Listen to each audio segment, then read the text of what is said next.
আমাদের পুরো টিম ভালো করে চেক করেছে, কার আর লোকটা কাউকেই পাইনি। ওরা চেকপোস্ট ভেঙে পালিয়েছে, রাস্তা শেষ হয়ে জঙ্গল শুরু হয়ে যাচ্ছে, তার মানে এখানেই ওরা কোথাও থাকবে।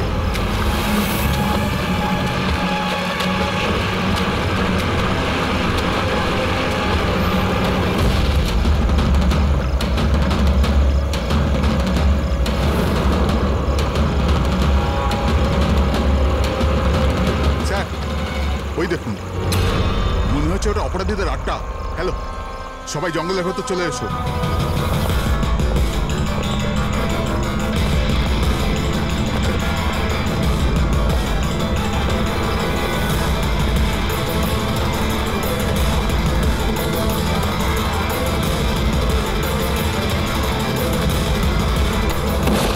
স্যার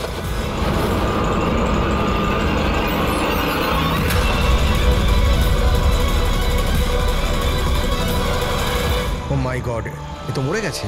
স্যার ব্যাপারটা কি? ওর মুখে ওই লাল দাগটা কিসের? যে দুজন গাড়িতে বসেছিল এই তাদের মধ্যেই একজন। এর তো খুব খারাপ অবস্থা হয়েছে। স্যার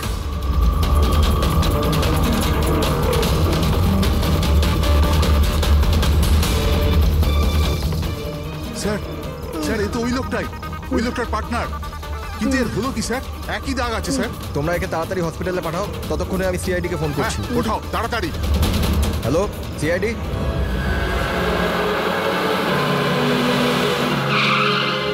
তাহলে একজন মারা গিয়েছিল আর আরেকজন কষ্টে চিৎকার করছিল, অসুস্থ মনে হচ্ছিল। হ্যাঁ স্যার, আর ওদের দুজনেরই শরীরে লাল দাগ ছিল।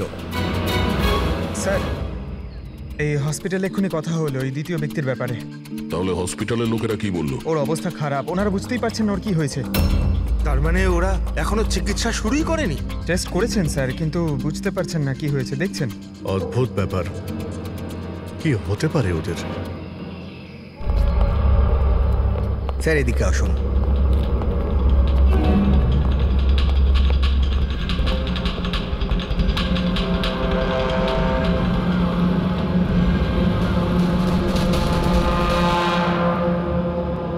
এখানে তো এমন কিছু চোখেও তো পড়ছে না।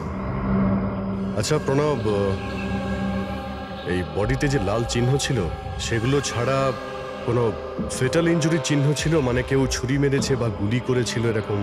স্যার আমি বডিটা ভালো করে চেক করেছি, কিন্তু ওর মধ্যে কোনো ক্ষত চিহ্ন ছিল না। কিন্তু হ্যাঁ, মাথায় একটা আঘাত চিহ্ন ছিল। হ্যাঁ হতে পারে ওটা অ্যাক্সিডেন্টের সময় হয়েছে। বাকি তো অ্যালার্জির মতো দাগ ছিল। আচ্ছা, আপনি বলছিলেন যে ওরা নাকা চেকিং, মানে পুলিশ নাকা চেকিং ভেঙে পালিয়ে যাচ্ছিল। তাহলে এটা তো সহজ ব্যাপার যে গাড়িতে এমন কোনো জিনিস ছিল যে ওরা চাইছিল না পুলিশের হাতে পড়ুক। হ্যাঁ স্যার, কিন্তু ওই গাড়িটা পাওয়া যায়নি, জানি না কোথায় ওটা লুকিয়েছে। চেকপোস্ট ভেঙেছিল অনেকক্ষণ হয়ে গেছে, এই ঘটনাটা কালকে হয়েছে। মানে তারপরে এমন কিছু ভয়ানক হয়েছিল যার জন্য একজন মারা যায় আর আরেকজন আহত হয়েছে। আচ্ছা ওই আহত লোকটা কোথায় পড়েছিল? স্যার এখানেই পিছনের দিকে। গিয়ে দেখো তো। ওদের কাছে না কোনো মোবাইল ফোন পাওয়া গেছে আর না কোনো আইডি। হতে পারে গাড়িটা আশেপাশে কোথাও লুকিয়ে দিয়েছে, তারপর এখানে চলে এসছে ওরা। হয়তো ওরা সময়ই পায়নি গাড়ি থেকে ওই জিনিসটা বের করার জন্য, যেটা ওরা লুকিয়ে নিয়ে যাচ্ছিল। একবার যদি গাড়িটা পেয়ে যাই তাহলে অর্ধেক প্রশ্নের জবাব খুব সহজেই পেয়ে যাব। দ্বিতীয় লোকটাকে আমরা আহত অবস্থায় এখানে পেয়েছি।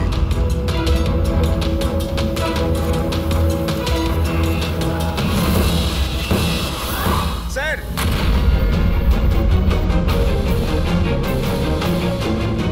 এই দেখুন স্যার, রক্ত মাখা হাতের ছাপ। এই দেখো, জুতোর ছাপও আছে। চলো একবার জঙ্গলের ভিতরে ঢুকে দেখি, হয়তো এই জুতোর চিহ্ন আমাদের গাড়ি পর্যন্ত নিয়ে যাবে। ঠিক আছে প্রণব, তুমি আর তোমার বাকি অফিসারেরা জঙ্গলের অন্যদিকে তল্লাশি চালিয়ে যাও, আমরা ওদিকটা দেখে আসছি। স্যার যাও। বড় অদ্ভুত ব্যাপার তো, এর শরীরের ওপর যে আগে দাগগুলো ছিল সেগুলো লাল ছিল, কিন্তু সেই সবগুলো দাগ কালো হয়ে গেল কি করে? ওহ, এর মাংস বেরিয়ে আসতে শুরু করেছে। স্যার এত অদ্ভুত ধরনের ক্ষত শরীরে রয়েছে, ক্ষতগুলো লাল ছিল তারপরে কালো হয়ে গেছে। এর হয়েছিল কি? মাই গড, এর মাথা চুলগুলো দেখো কিরকম অদ্ভুত। একটু টানতে একদম গোছা শুদ্ধ উঠে এলো। এরকম কখনো না দেখেছি না শুনেছি। ভারী অদ্ভুত রক্ত। আমার মনে হচ্ছে এটা কোনো অসুখ নয়, এটা অন্য কোনো ব্যাপার। অন্য কিছু মানে? অন্য কোনো মানে তুমি এক কাজ করো, ল্যাবে সব কটা আলো নিভিয়ে দাও, জানা যাবে। ও গড স্যার, স্যার এটা তো চকচক করছে। মাই গড, এর মধ্যে থেকে লাইট কি করে বেরোচ্ছে? যা ভেবেছিলাম একদম ঠিক তাই। কি? আমি বুঝতে পেরেছি আলোটা কেন ঠিকরে বেরোচ্ছে। এসিপি কে ফোন করো যেন তাড়াতাড়ি হসপিটালে পৌঁছায়। হসপিটালে যে লোকটা অ্যাডমিট আছে তাকেও চেক করতে হবে। বাকি কথা পথে যেতে যেতে বলবো। হ্যাঁ চলো স্যার। এক্ষুনি।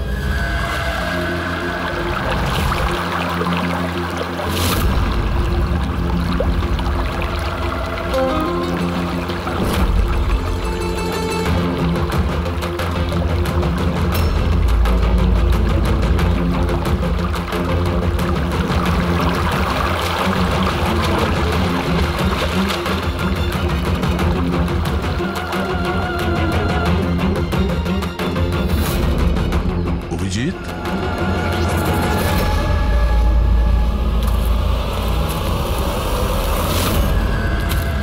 এই কে ওখানে? আয় আয়!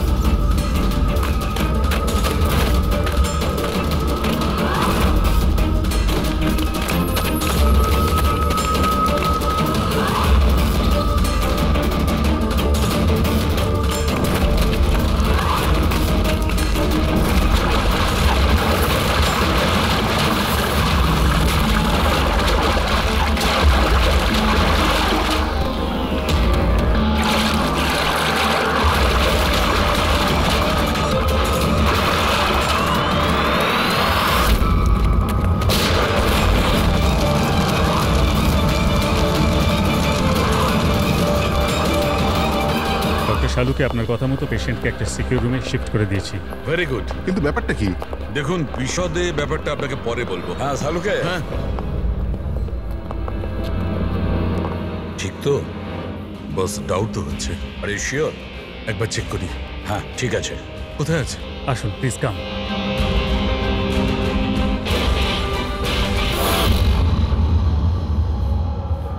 বস আমি ভেতরে গিয়ে একটু চেক করি। হ্যাঁ কিন্তু না, আমার কাছে প্রোটেক্টিভ স্যুট আছে। ঠিক আছে।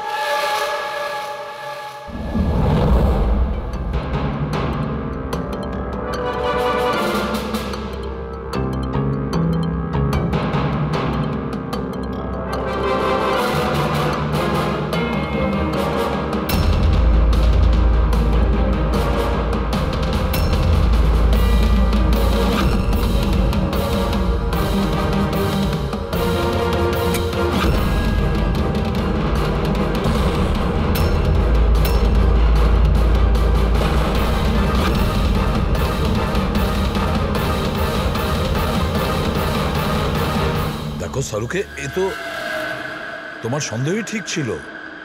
দেখুন যে কোনো নার্স বা ওয়ার্ড বয় এই পেশেন্টের বেশি কাছাকাছি এসেছে, তাদেরকে ডাকুন, তাদের চিকিৎসা করা খুব দরকার, কুইকলি।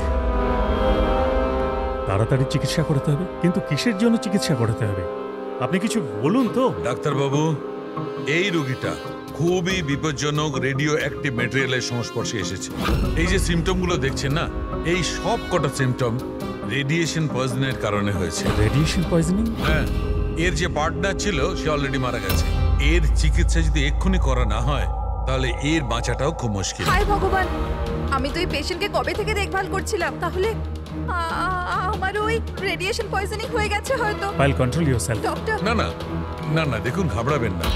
দেখো পায়েল, তুমি ডাইরেক্ট এই রেডিও অ্যাক্টিভ মেটেরিয়ালের সংস্পর্শে আসোনি, সেই জন্য তোমার ইনফেকশন হওয়াটা খুবই কম সম্ভাবনা আছে। তবুও সেফটির জন্য আপনারা রেডিয়েশন এক্সপোজারের ওষুধ নিয়ে নিন, যাতে এটা থেকে কোনো সাইড এফেক্ট আপনাদের না হয়। আর হ্যাঁ, একটা কথা খেয়াল রাখবেন, এখন থেকে যে কেউ এই রোগীর কাছে যাবে, যে কেউ, তাকে একটা প্রোটেক্টিভ স্যুট ব্যবহার করতে হবে, মনে রাখবে। শালুকে, তোমার কথা অনুযায়ী আমি অ্যাটমিক সেন্টারে ফোন করেছিলাম। তা ওরা আমাকে জানালো যে ওদের কাছে যে কটা রেডিও অ্যাক্টিভ মেটেরিয়ালস ছিল সেগুলোর সব কটাই ঠিকঠাক আছে, একটাও হারায়নি। স্যার, এই রেডিও অ্যাক্টিভ মেটেরিয়াল তো বাজারে পাওয়া যায় না, স্পেশাল এজেন্টদের কাছে অ্যাভেলেবেল হয়। বস, এই রেডিও অ্যাক্টিভ মেটেরিয়াল কোথায় পাওয়া গেছে, কিভাবে পাওয়া গেছে সেটা পরে দেখা যাবে। আপাতত তোমাকে এটুকু বলতে পারি, এ খুব বেশি মাত্রায় রেডিও অ্যাক্টিভ মেটেরিয়াল দ্বারা প্রভাবিত, যাতে নিউক্লিয়ার এলিমেন্টও থাকতে পারে। সালুকে যাই হোক না কেন, এই লোকটাকে আমাদের বাঁচাতেই হবে, কারণ এই আমাদের বলতে পারবে ওই যে রেডিও অ্যাক্টিভ মেটেরিয়ালস আছে সেটা কোথা থেকে পেয়েছিল। আর তাছাড়া জানি না কতগুলো লোক এর সংস্পর্শে এসেছে, প্রত্যেকেরই তো জীবন বিপন্ন, তাদেরকেও তো বাঁচাতে হবে আমাদের। স্যার, এই রেডিও অ্যাক্টিভ মেটেরিয়ালটা ওই গাড়িতে নেই তো, যেখানে ওরা ছিল? যে কোনো জায়গায় থাকতে পারে। সালুকে একটা কাজ করো, তুমি এই পেশেন্টের সঙ্গে থাকো। হ্যাঁ, ঠিক বলেছো বস, আমি এখানে অপেক্ষা করছি। ওর যখনই জ্ঞান ফিরবে আমি ওকে জিজ্ঞেস করবো এই মেটেরিয়াল ও কোত্থেকে পেয়েছে, কিভাবে পেয়েছে। আর সারিকা, তুমি এক কাজ করো, তুমি ফিরে গিয়ে ওই লাশটাকে ভালো করে চেক করো, জানবার চেষ্টা করো আসলে কোন এলিমেন্ট আছে, খুব ভালো করে চেক করো। Sir. Hello, ACP Pradyuman. ACP sir, যে প্রশ্নের গোলক ধাঁধায় আপনি জড়িয়ে, ওর জবাব আমার কাছে আছে। দেখা করবেন? আপনি কে? কোথায় দেখা করবেন?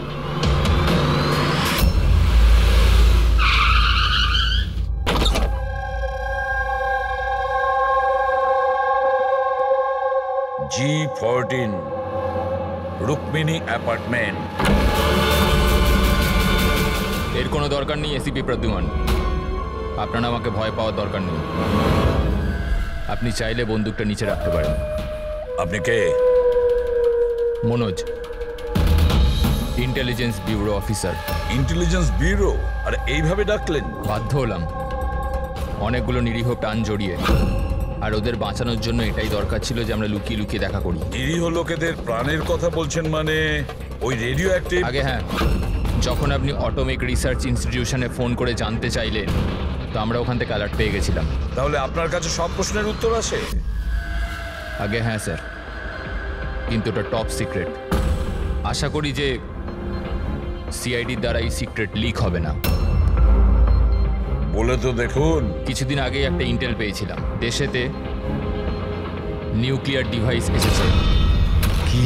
আমরা বোমটা খোঁজার অনেক চেষ্টা করেছি, কিন্তু কিছুই জানতে পারিনি। আমরা এই কথা না তো পাবলিক করেছি, না তো মিডিয়াকে বলেছি, কারণ আমরা বললেই আতঙ্ক তৈরি হতে পারত। কিন্তু আমরা যখনই জানতে পারলাম যে এই ধরনের কেস আপনাদের কাছে এসছে, আমি সঙ্গে সঙ্গে চলে এলাম। কিন্তু এইভাবে নিউক্লিয়ার অ্যাটম বোমটা, এমন কোন ডিভাইস যেটা গাড়িতে কি করে নিয়ে যাওয়া যায়? আসলে এই নিউক্লিয়ার ডিভাইসটাকে মডিফাই করা হয়েছে, এমনভাবেই মডিফাই করা হয়েছে যে একটা সুটকেসের মধ্যেও ফিট হয়ে যায়। ওর ওয়েট হয়তো 5 কেজি অথবা তার চেয়েও কম। এত ছোট বোম? ছোট হতে পারে ম্যাম, কিন্তু খুবই ভয়ঙ্কর। আপনি নিজেই দেখে নিন।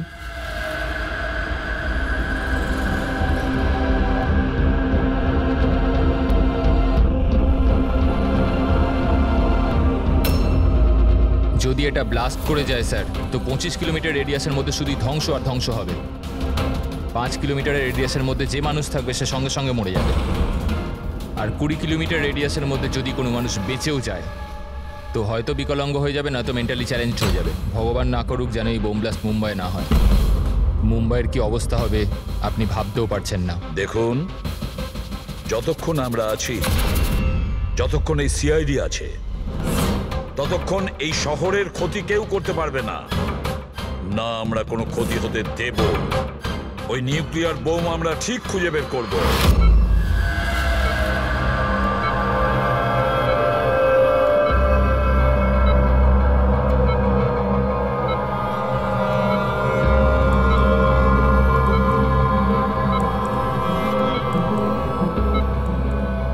নিঃশ্বাস নাও, নিঃশ্বাস নিতে পারছো? আমি কোথায় আছি? তুমি হসপিটালে আছো। তোমার সাথে কি তোমার হয়েছে? কিচ্ছু হয়নি, তোমার কিচ্ছু হয়নি। দেখো, তুমি খুব বিপজ্জনক রেডিয়েশনের শিকার তুমি, কিন্তু এখন তোমার চিকিৎসা হচ্ছে। আনন্দ? অরবিন্দ? আনন্দ কোথায়? অরবিন্দ তোমার বন্ধু? কিছু মনে করো না, অরবিন্দ কিন্তু মারা গেছে। কিন্তু কিন্তু তুমি ঘাবড়ে যেও না। শোনো শোনো, তুমি আমার কথা মন দিয়ে শোনো। তুমি আমাকে বলো যে তুমি এই রেডিয়েশনের শিকার কোথায় হয়েছো, কিভাবে হয়েছো, কবে হয়েছো? আমাদের মনে আছে? আমাদের ডেলিভারি করার কথা বলা হয়েছিল। ডেলিভারি করার কাজ? কোন জিনিসের delivery? Nuclear bomb. Nuclear bomb? Hello operator, দেখুন, আপনি এসিপি প্রদ্যুম্নকে তাড়াতাড়ি খবর দিন। ওনাকে বলবেন ডাক্তার সালুকে ডেকেছে, আর্জেন্ট। আচ্ছা, আমাকে একটা কথা বলো, তুমি নিউক্লিয়ার বোমটাকে ডেলিভারি করে দিয়েছো না এখন ওখানেই আছে? কোথায় আছে, কোথায় আছে ওটা? আমি আপনাকে বলতে পারবো। দেখো, সেটা বলতে হবে, এটা জীবনের প্রশ্ন। এটা না না না না, ঘাবড়ে যেও না তুমি। পুরো সিআইডি টিম তোমার সঙ্গে আছে, তুমি একদম চিন্তা করো না, তোমার কিচ্ছু হবে না।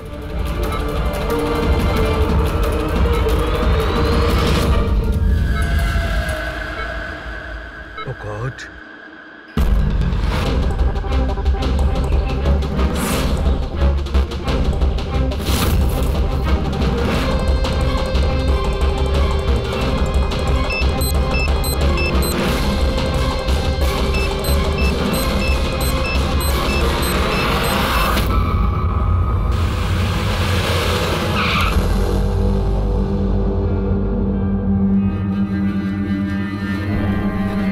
সালুখে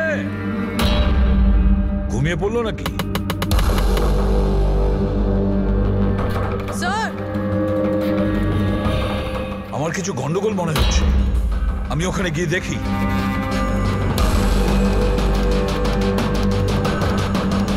স্যার, সালুখে, এই সালুখে, সালুখে, কি হলো স্যার?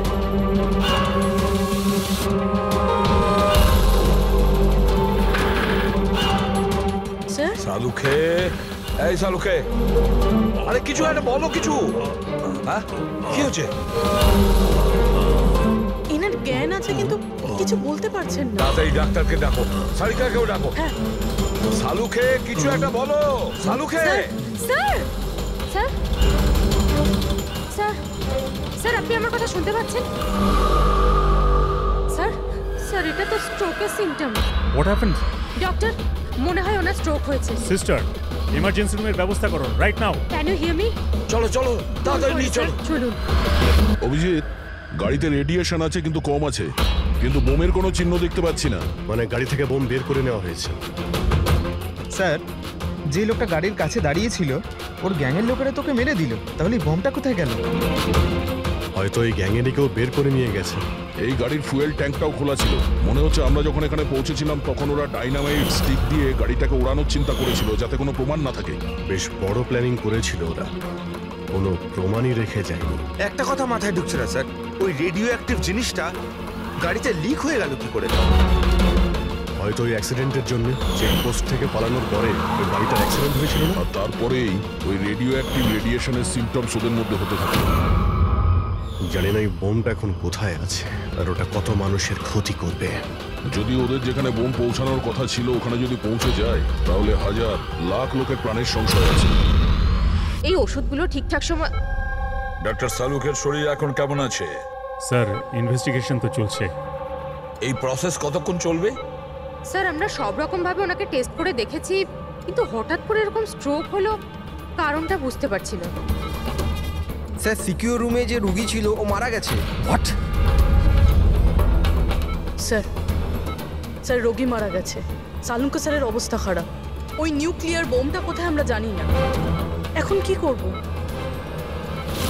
এই শহরে অসংখ্য এরকম সুটকেস আছে।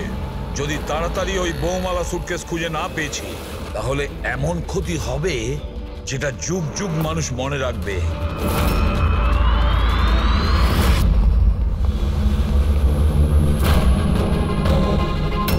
ডক্টর সালুক এখন কেমন আছেন? আগের থেকে বেটার। সারিকা রয়েছে ওর সঙ্গে।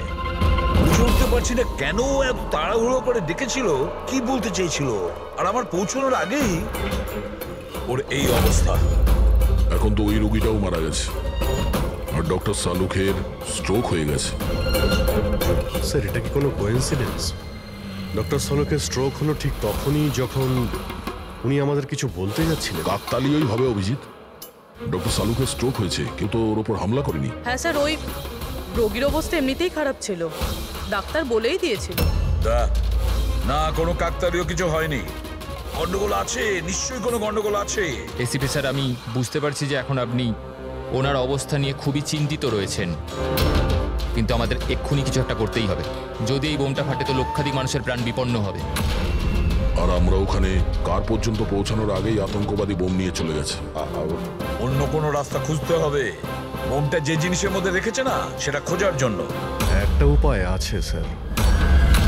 কি স্যার? ওই বোমটা যার মধ্যে রয়েছে, মানে বক্স বা কন্টেনার, ওটা ড্যামেজ স্যার, আর সেই জন্যই রেডিয়েশন লিক হয়েছে। তাই সবার প্রথমে ওই আতঙ্কবাদীরা ওই বক্সটাকে রিপেয়ার করাবে, যাতে রেডিয়েশনের জন্য তাদের সঙ্গীরা কেউ মারা না যায়। আর হ্যাঁ, ওনাদের দরকার হবে সীসা দিয়ে ওরা ওটাকে কভার করবে যাতে রেডিয়েশন লিকেজ না হয়। কিন্তু এটা তো কোনো সাধারণ লোকের কাজ নয়, এটা এক্সপার্টের কাজ। এমন অভিজ্ঞ কাউকে দরকার যে রেডিও অ্যাক্টিভ মেটেরিয়ালস নিয়ে আগেও কাজ করেছে, যে সবই জানে এই ব্যাপারে। স্যার, ইনফরমারদের কাজে লাগিয়ে দিই। খোঁজ নিয়ে নিয়ে এমন কে কে আছে এই ব্ল্যাক মার্কেটে যারা এই ধরনের গুপ্ত কাজ করে। স্যার, আমি জানতে পেরেছি যে ভিকির লাশ পাওয়া গেছে এই গ্যারেজে। নাম খুব খারাপ ছিল স্যার ওর এই ব্যাপারে, আর মনে হয় যে এই কন্টেনার ওই বানিয়েছে। পয়েন্ট ব্ল্যাঙ্ক গুলি করেছে, কোল্ড ব্লাডেড মার্ডার। ওই আতঙ্কবাদী এসেছিল এখানে লেড কন্টেনার বানাতে, আর ওদের কাজ শেষ হয়ে যেতেই একে মেরে দিয়ে গেছে। দিনে দুপুরে একজন লোকের খুন হয়ে গেল। আচ্ছা, এটা কি করে সম্ভব যে কেউ কিছু দেখেনি, কেউ কিছু শোনেনি? খুন হতে তো কেউ দেখেনি, কিন্তু একজন সাক্ষী আছে যে সবার প্রথম লাশটাকে দেখেছে। ওনাকে ডাকুন তো। যতীন, ইনি সিআইডি অফিসার। যখন তুমি এই লাশটা দেখেছিলে তখন এর আশপাশে কি অন্য আর কাউকে দেখেছিলে তুমি? হ্যাঁ স্যার, দোকান থেকে বেরোতে আমি একটা লোককে দেখেছিলাম। আমি ওই সময় রাস্তার ওই দিকে ছিলাম। ওই লোকটা চলে যাওয়ার 5 মিনিট পর আমি ফেরত এলাম, যখন দেখলাম যে ভিকির লাশ এখানে পড়ে আছে। ওই লোকটার হাতে কি কোনো সুটকেস বা কিছু ছিল? হ্যাঁ স্যার, ছিল তো। আপনি কি করে জানলেন? নিশ্চয়ই ও খুন করেছে। ওর চেহারা মনে আছে তোমার? হ্যাঁ স্যার। স্কেচ বানাতে পারো? পারবো স্যার। গুড। পবন, পবন, এর আবার কি হলো? পবন ওঠ। নার্স, নার্স, তাড়াতাড়ি ডাক্তারকে ডাকো। জানি না কি হয়ে গেল। প্লিজ ডক্টর, ডক্টর, কি হলো? ডাক্তারবাবু দেখুন না এর কি হয়ে গেছে। ও গড, এরও স্ট্রোক হয়েছে। এক কাজ করো, ডক্টর তারিকাকে ডাকো এক্ষুনি। এক কাজ করো, একে রুমে শিফট করো, চলো। ডক্টর তারিকা, ডক্টর তারিকা, ডক্টর তারিকা, আপনি শুনতে পাচ্ছেন? ডক্টর, ও মাই গড, এরও স্ট্রোক হয়ে গেছে। আমি তো বুঝতেই পারছি না হচ্ছেটা কি। একজনের পর একজনের স্ট্রোক হচ্ছে। ভেবে পাচ্ছি না 3টে সুস্থ মানুষের একই সময়ে স্ট্রোক আসলো কি করে। না না না না, কিছু না কিছু গন্ডগোল তো নিশ্চয়ই আছে, কিছু গোলমাল আছে। কেউ আর্টিফিশিয়ালি স্ট্রোক কি করে করাতে পারে? ডক্টর সোমেশ, এটা রেডিয়েশনের কারণে নয় তো? না, রেডিয়েশন পয়জনিং এর জন্য স্ট্রোক হতে পারে না। আর ওই যে ওয়ার্ড বয় ছেলেটা, ও তো পেশেন্টের কাছে আসেইনি। ওই ওয়ার্ড বয়কে অজ্ঞান অবস্থা পেয়েছেন? হ্যাঁ। কোথায়? সাপ্লাই রুমে। Supply room, Pankaj, Friedrich.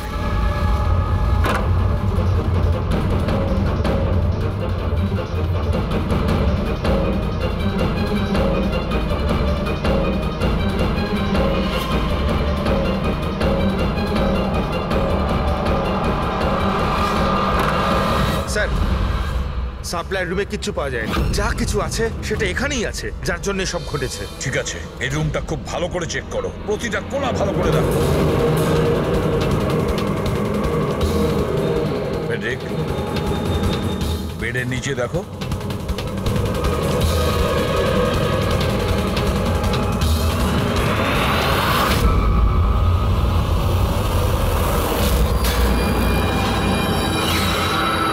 Sir, হ্যাঁ, এই ডিভাইসটা পেলাম, অদ্ভুত দেখতে।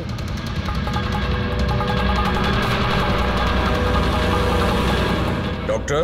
হ্যাঁ, এটা কি মেডিকেল ইকুইপমেন্টের কোনো পার্ট? এটা তো আমি কখনো দেখিনি। এটা হসপিটালের ইকুইপমেন্টই না। তাহলে এটা কি হতে পারে?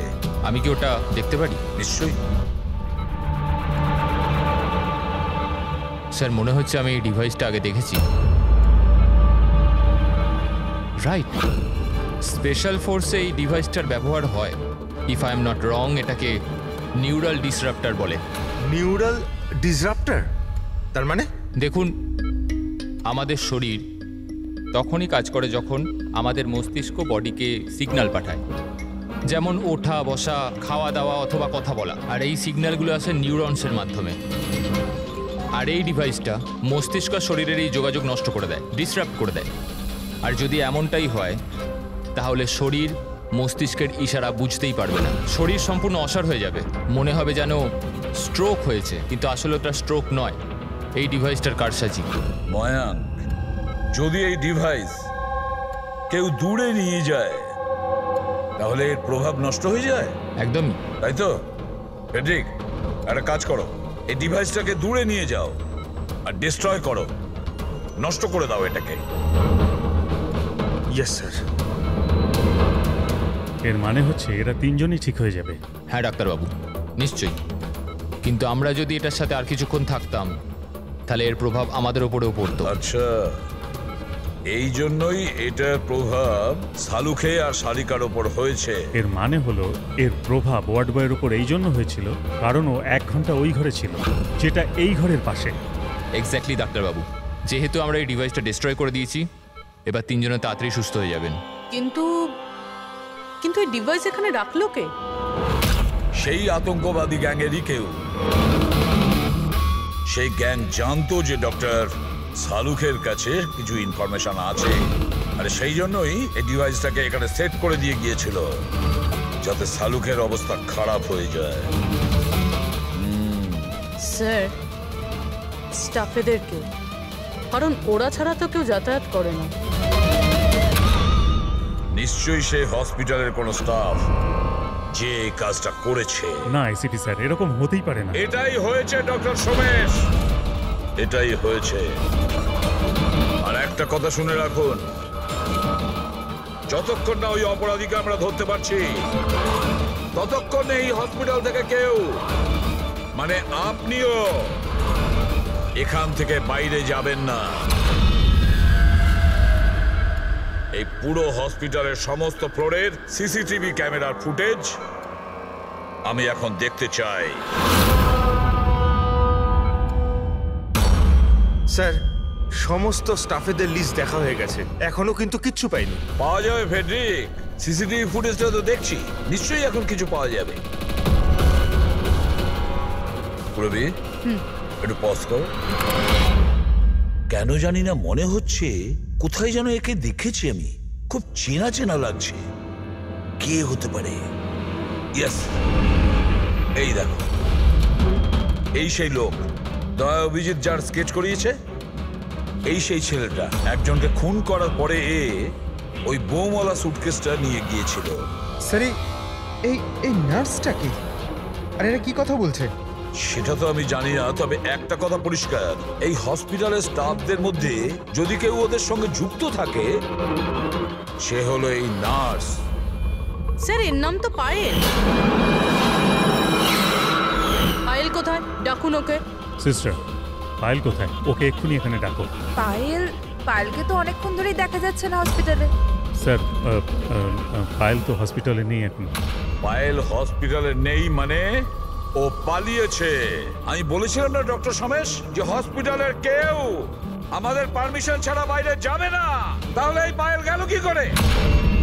স্যার, আমরা জানি না, আমরা ওই সময় সব দরজা বন্ধ করে দিয়েছিলাম, কেউ বাইরে যায়। কি কথা বলছেন আপনি? এই হসপিটাল থেকে বাইরে কোনো অ্যাম্বুলেন্স গেছিল কি? অ্যাম্বুলেন্স? হ্যাঁ, একটা ইমার্জেন্সি কেস ছিল, আধ ঘন্টা আগে একটা অ্যাম্বুলেন্স বাইরে গিয়েছিল। ব্যাস, পায়েল ওই অ্যাম্বুলেন্সেই আছে। ওই যে নার্স আছে পায়েল, ও তোমার সঙ্গে ছিল অ্যাম্বুলেন্সে? হ্যাঁ স্যার, ও বলছিল যে রুগীকে আনতে যাচ্ছিলাম ওটা ওর বন্ধু, চলে এলো আমার সাথে। এখন কোথায় আছে? ওর মাঝখানে কিছু কাজ মনে পড়ে গেল, ও নেমে গেল। মানে হসপিটাল থেকে বেরোনোর জন্য অ্যাম্বুলেন্সটাকে ব্যবহার করেছে। কোথায় কোথায় নেমেছিল? এই খাতিপুরা জংশনে স্যার। জায়গাটা আমি চিনি, নয় এখনই চল।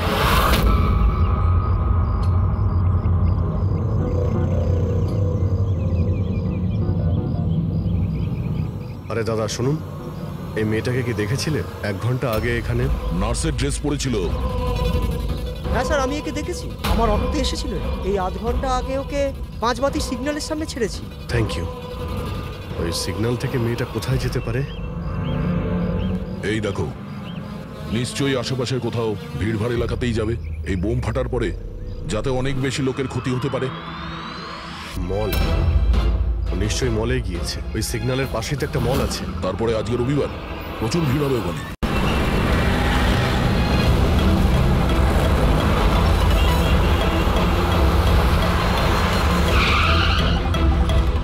একে তো বাইরে কোথাও দেখতে পাচ্ছি না। ও আবার মলের ভিতরে ঢুকে যায়নি তো? মেন গেট দিয়ে তো মলের ভিতরে যেতে পারবে না, সিকিউরিটি চেকিং এ ধরা পড়বে। বোমের রেডিয়েশন 25 কিলোমিটার অবধি, এই মলের ভিতরেই রাখতে হবে তার কোনো মানে নেই। তাহলে হতে পারে ও এই বোম মলের আশেপাশে কোথাও লুকিয়ে রেখেছে। চেক করে দেখি।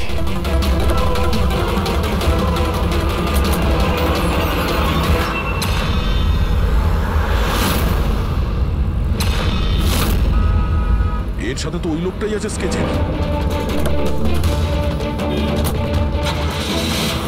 বাইরে বেরো। এখানে অব্দি এসে গেছে, তাড়াতাড়ি চলো।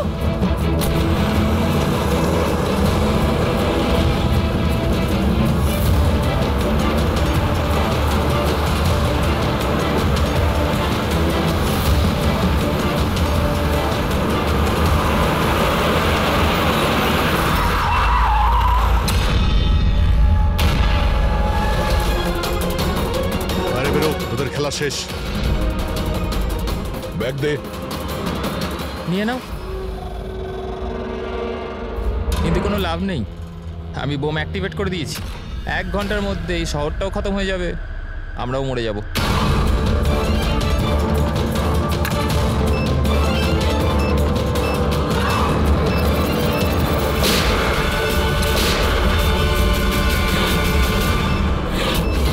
অভিজিৎ, বোম তো অ্যাক্টিভেট করে দিয়েছে ওরা। শুধুমাত্র 1 ঘন্টা সময় আছে আমাদের। চলো শহর থেকে বাইরে যাই। ধরো এটা।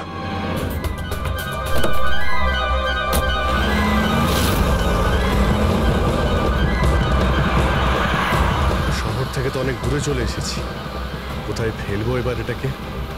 কোনোভাবে যদি ডিফিউজ করা যেত। ইম্পসিবল অভিজিৎ, মানে হতে পারে, কিন্তু সময় লাগবে, আর আমাদের কাছে সময় নেই। কিন্তু অভিজিৎ, আমি ভাবছিলাম কি এই কাজের জন্য আমাদের দুজনের যাওয়া খুব প্রয়োজন কি? যে কোনো একজন গেলেই তো হবে। হ্যাঁ ভাই, তুমি তো কথাটা ঠিকই বলেছ। বোমটা বেশি ভারীও নয়, হালকাই। আমি নিয়ে যাচ্ছি, গাড়িটা থামাও। আরে অভিজিৎ, আমি এটা বলছিলাম যে তুমি চলে যাও, আমি নিয়ে যাচ্ছি। আচ্ছা, আমি তোমায় একা যেতে দেবো? এটা হচ্ছে না বস। দেখো, আমার সামনে পেছনে কেউ নেই, আমার পেছনে কেউ কাঁদার নেই, কারো কিছু এসে যাবে না। আরে ভাই, আমার তো অনেক কেউ রয়েছে। আরে আমারও বা কে রয়েছে? আমার সামনেও কেউ নেই, আর পিছনের কথা মনে নেই। কি বলছো ভাই? যদি তোমার কিছু হয়ে যায় না তো তাহলে সারিকাকে কি উত্তর দেবো আমি? এটা কিন্তু একদমই ঠিক নয়। কাজের সময় কোনো মজা নয়। আমি মজা করছি না, ফোন করি ওকে। আরে না না না, একদমই না, একদমই না। ঠিক আছে, আমি মেনে নিচ্ছি। সরি। হ্যাঁ, তাহলে কিন্তু আমি বোম ছাড়বো না, ধরেই বসে থাকবো। আমরা দুজনে একসঙ্গে যাব, ব্যাস। তুমি কখনোই আমার কথা শুনবে না।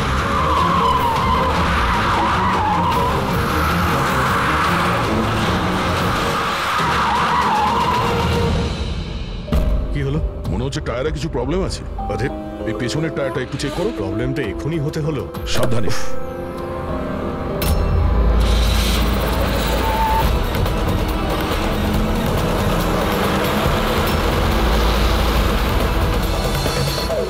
এটা চিটিং! এটা চিটিং করলে তুমি দয়া।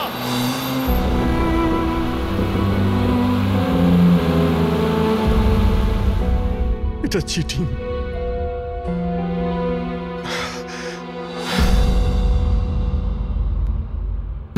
স্যার, ডক্টর সারিকা আর এই ওয়ার্ড বয় তো জ্ঞান ফিরে গেছে, কিন্তু ডক্টর সালুকের কেন জ্ঞান ফিরছে না স্যার? কারণ ডাক্তারবাবু ওই ডিভাইসটার সাথে অনেক বেশি সময় ছিলেন, তাই ওনার জ্ঞান ফিরতেও একটু বেশি সময় লাগবে। না না, তাড়াতাড়ি ওর জ্ঞান ফেরাতে হবে, কারণ ওর কাছে কিছু ইম্পর্টেন্ট ইনফরমেশন আছে, আর সেই জন্যই তো এই সমস্ত ঘটেছে। ওরাই তো এই সমস্ত করেছে। স্যার, আই হোপ যে এতক্ষণে অভিজিৎ স্যার আর দয়া স্যার ওই বোমটাকে ডিফিউজ করেছে। স্যার। অভিজিৎ, দয়া কোথায়? দয়া কোথায়? স্যার, আমি আর দয়া ওই বোমটাকে নিয়ে শহরের বাইরে যাচ্ছি। মনে হচ্ছে টায়ারে কিছু প্রবলেম আছে। আরে এই পেছনের টায়ারটা একটু চেক করো। দয়া আমাকে গাড়ি থেকে নিচে নামিয়ে দেয় আর নিজে চলে যায় সুইসাইড মিশনে। আর তুমি ওকে যেতে দিলে? আমাকে মিথ্যে কথা বলে নামিয়ে দিয়েছে। অভিজিৎ স্যার, এরকম বলবেন না। তার মানে কি দয়া স্যার আর কোনোদিনও ফিরবেন না? হ্যাঁ ফেডরিক, দয়ার কিচ্ছু হবে না, কিচ্ছু হবে না ওর। ও একজন সিআইডি অফিসার, বুঝেছ?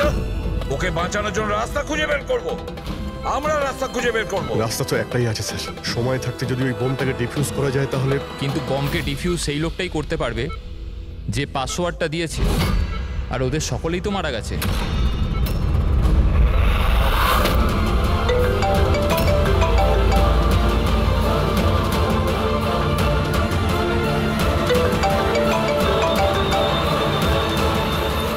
ধ্যাত্তেরি কি স্যার, দয়া স্যার ফোনই তুলছেন না। সালুখে, সালুখে তুমি ঠিক আছো তো? হ্যাঁ, নিউক্লিয়ার বম। বোম? কি জানো, কি বলতে চাইছিলে? তাড়াতাড়ি বলো, তাড়াতাড়ি বলো। পাসওয়ার্ড, পাসওয়ার্ড জানো তুমি? কি পাসওয়ার্ড? কি পাসওয়ার্ডটা তাড়াতাড়ি বলো। Rainbow, rainbow, rainbow. Abhijit sir, password rainbow.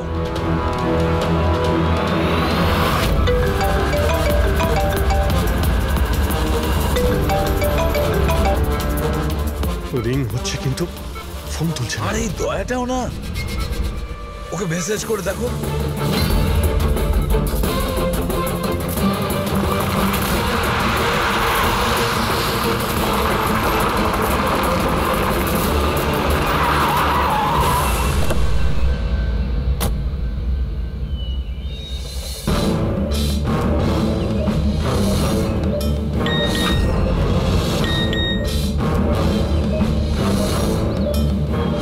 অভিজিতের message, code পাওয়া গেছে? হ্যাঁ অভিজিৎ, দয়া পাসওয়ার্ড পেয়ে গেছি। পাসওয়ার্ড হলো, এক মিনিট এক মিনিট।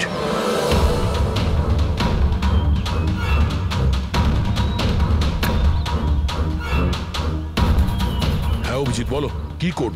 রেইনবো। রেইনবো? কিন্তু কিপ্যাডে অ্যালফাবেট নেই, নাম্বারস আছে। কিপ্যাডে অ্যালফাবেট নেই? ভাই এটা কি করে হতে পারে? আরে দেখো না, ওর মধ্যে কোথাও রয়েছে হয়তো। এ থেকে জেড পর্যন্ত 26টা অ্যালফাবেট আছে। যেমন এ এক হবে, তেমনি রেইনবোর আর আছে, আরে অন্য কিছু হবে। চটপট তাড়াতাড়ি বলে দাও ওকে। রেইনবো, আমি নাম্বারগুলো বলছি, তুমি নাম্বারগুলো টাইপ করবে, ওকে?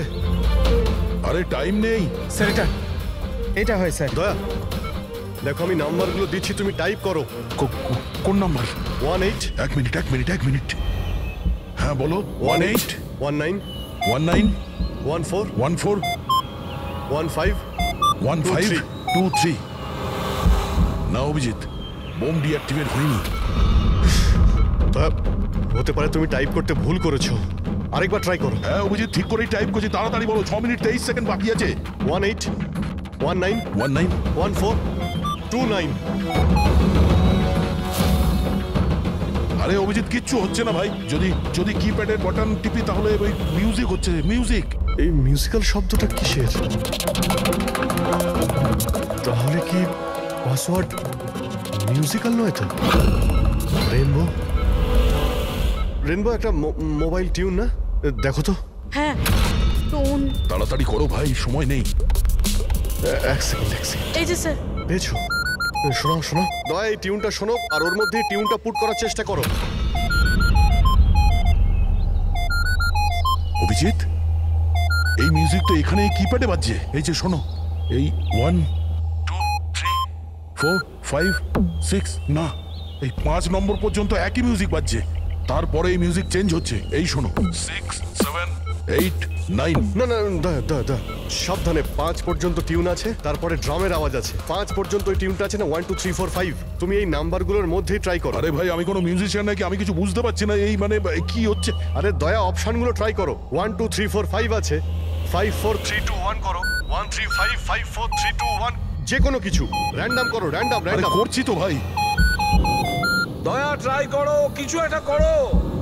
স্যার চেষ্টা করছি, স্যার চেষ্টা করছি, কিন্তু কিছুতেই হচ্ছে না। হচ্ছে না অভিজিৎ স্যার, এটা হচ্ছে না স্যার। স্যার 40 সেকেন্ড বেঁচে আছে স্যার। চেষ্টা করো ভাই, আমরা রয়েছি তোমার সঙ্গে।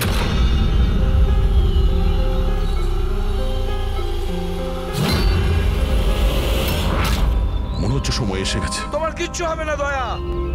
দয়া তুমি এরকম বলো না প্লিজ। তোমায় করতেই হবে। ট্রাই করো দয়া, ট্রাই করো। আরে করছি তো ভাই, আমি আর কি করব?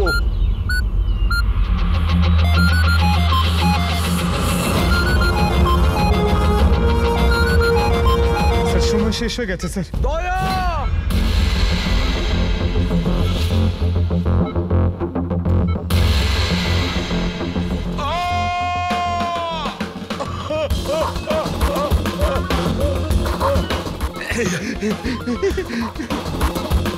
বলেছিলাম না তুমিই পারবে।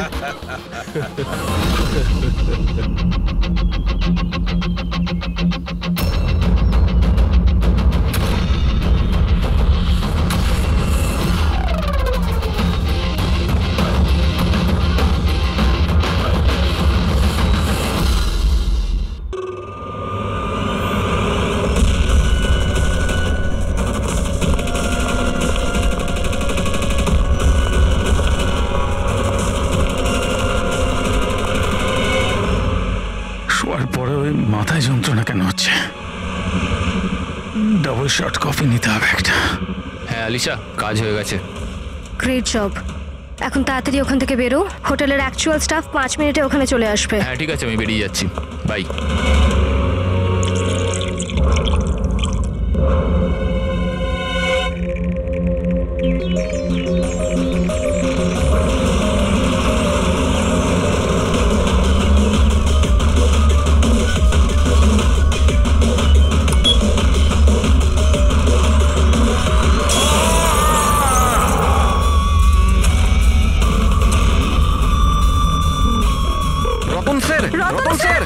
দরজা খুলুন রতন স্যার। একটা কাজ কর, মাস্টার কি দিয়ে দরজাটা খোল।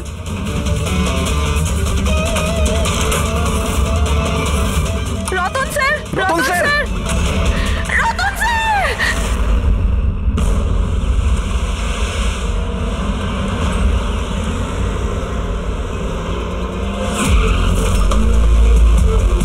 যার খুন হয়েছে তার নাম কি? স্যার রতনবাবু, আমাদের রেগুলার কাস্টমার, আর উনি খুব বড় ফিজিসিস্টও ছিলেন। ফিজিসিস্ট? হ্যাঁ স্যার। তার মানে ফিজিক্সে এক্সপার্ট উনি? হ্যাঁ স্যার। কটার সময় হয়েছে এসব? স্যার এই মোটামুটি সকাল 6:30টার সময়। দেখি সরে যান, সরে যান, সরে যান বলছি প্লিজ। হ্যাঁ সরে যান একটু।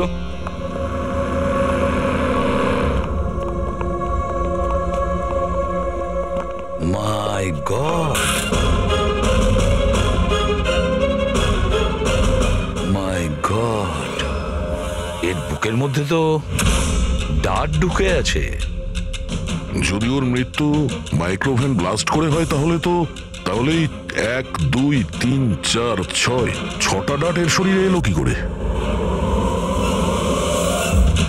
স্যার মাইক্রোওয়েভ ব্লাস্ট হয়নি, এখানে তো বন্দুক রাখা আছে। আগে থেকে ডাট বন্দুকের সঙ্গে ফিক্স করা ছিল। স্যার মনে হচ্ছে রতনকে মারার জন্য ভালো প্ল্যান করা হয়েছিল। কি ম্যানেজার, খবর রাখেন আপনার হোটেলে কি হচ্ছে?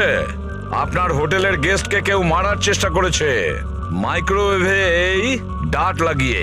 স্যার আমি নিজেই সারপ্রাইজ যে এসব কি হচ্ছে। এখানে তোমার হোটেলের রুমে একটা মার্ডার হয়েছে, এর জবাবদিহি তো এই হোটেলকেই করতে হবে, আর তোমাকেও। কিন্তু স্যার আমায় এটা বলুন, আমরা আমাদের কাস্টমারদের কেন মারবো? জয়া, জয়া তুমি বলো না স্যারদের। স্যারের চেক ইন করার আগে তুমি রুমটা ভালো করে দেখেছিলে না? হ্যাঁ স্যার। স্যার জিজ্ঞেস করুন নাকি। স্যার কাল রাত 11টার সময় উনি চেকিং করেছিলেন স্যার, আর 10:30টার সময় আমি নিজে চেক করেছিলাম সবকিছু ঠিক আছে কিনা, আর তখন মাইক্রোওভেনের ভেতর কোনো ডাট ছিল না স্যার।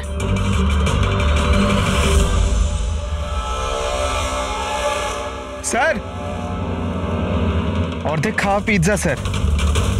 আরে এটা তো, আচ্ছা আপনাদের এখানে কি বাইরের খাবার অ্যালাউ করা হয়? অ্যালাউড তো সেভাবে নয়, কিন্তু রতন স্যার তো আমাদের রেগুলার কাস্টমার, তাই কোনো স্টাফ বোধহয় হতে পারে। এই স্টাফটা কে ছিল যখন এই পিৎজা রুমের ভেতরে নিয়ে আসা হয়েছিল? হ্যাঁ কি হলো? আমাদের প্রশ্ন শুরু হতেই তোমরা চুপ করে গেলে। সিসিটিভি ফুটেজ দেখতে চাই। রাত্রি 10:30 থেকে সকাল 6টা পর্যন্ত যা কিছু ঘটেছে সেটা 7.5 ঘন্টার মধ্যেই হয়েছে।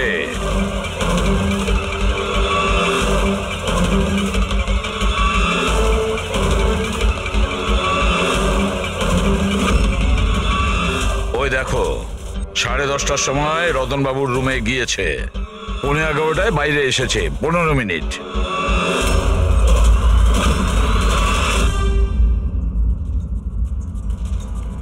এগারোটা বেজে 11 মিনিটে এই রতন রুমের মধ্যে ঢোকে। একটু ফরওয়ার্ড করো তো।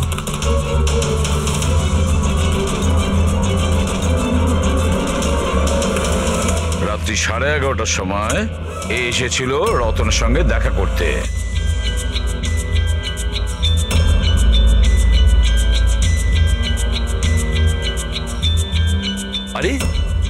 মিনিটের মধ্যেই চলে আসলো। দেখে মনে হচ্ছে খুব রেগেও আছে। ইনি কে? স্যার এ অমিত বাবু, রতন বাবুর ভাই। প্রথমবার এসেছিল হোটেলে। রতন বাবু তো দেখাই করতে চাইছিলেন না এনার সাথে, কিন্তু ইনি তো জোর করে রুমে ঢুকে গেছিলেন।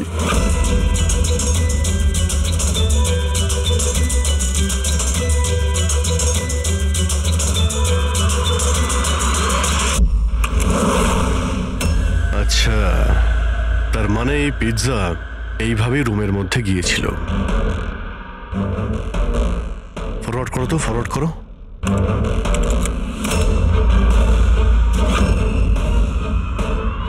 এই বেরোলো, স্টপ।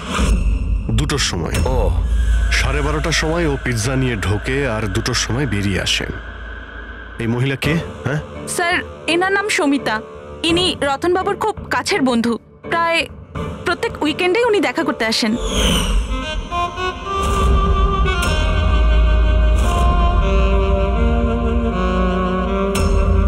সুমিতা খুব কাছের বন্ধু, রাত্রি 12:30টার সময় আসে পিৎজা নিয়ে। রতনকে শেষ কল কোনো সমিতা নামের মেয়ে করেছিল, আর তার আগে অমিত নামে কেউ। স্যার। হ্যাঁ পঙ্কজ, 1 সেকেন্ড। এই পাসপোর্টটা দেখুন স্যার, এতে এই ক্যাম্বলির ভিসা লাগানো আছে। দ্বিতীয় এই বম্বে থেকে ক্যাম্বলি যাওয়ার টিকিট। ফটো তো ওরই, কিন্তু নাম রতন নয়, দিগ্বিজয় কুমার।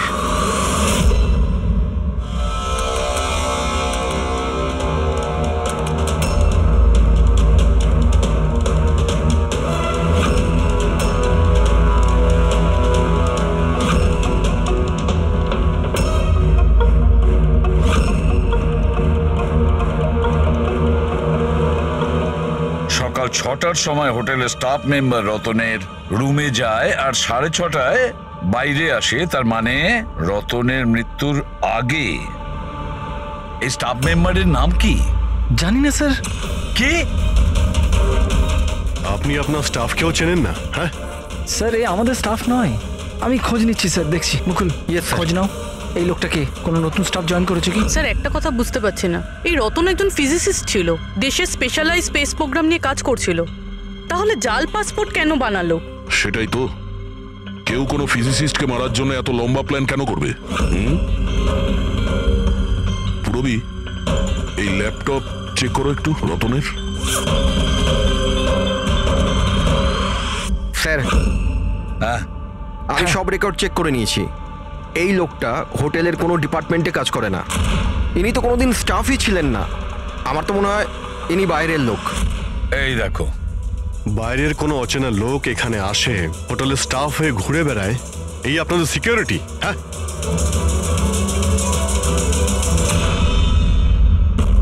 হ্যাঁ পুরবি, কিছু পেলে? হ্যাঁ স্যার, ল্যাপটপ হ্যাক করলাম যখন কিছু সিক্রেট ফাইল পেয়েছি।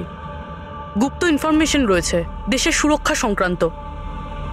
মাই গড, এটা কি কি হলো? স্যার এই গুপ্ত ইনফরমেশন ও কাউকে বিক্রি করতে চাইছিল। এই দেখুন, এই ডিল রিলেটেড মেল পাঠিয়েছে কাউকে। এই দেখুন, সব আছে।